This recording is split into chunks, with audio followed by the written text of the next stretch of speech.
কুমিল্লা বেবির বাজার custom office Tripura, এখান থেকে 26 কিলোমিটার। তারপরে আপনার এখানে আছে এই আমবাসা ত্রিপুরা 121 কিলোমিটার।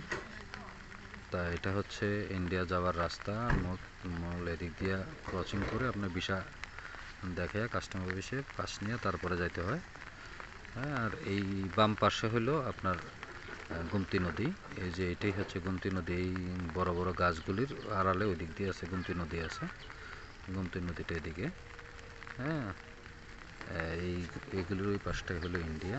আর এইখানে এইটা হলো কুমিল্লা যাওয়ার রাস্তা। এখানে এই মোড়ের থেকে কুমিল্লা যাওয়া যায় এবং গোমতী নদীর আইলের উপর দিয়ে যে রাস্তাটা গেছে, এই রাস্তাটা কাপ্তান বাজারের দিকে, এই রাস্তাটা হলো এটা দিয়ে সোজা একদম ঢাকা চট্টগ্রাম হাইওয়েতে যে মিশা যায়। সত্যি খুব সুন্দর।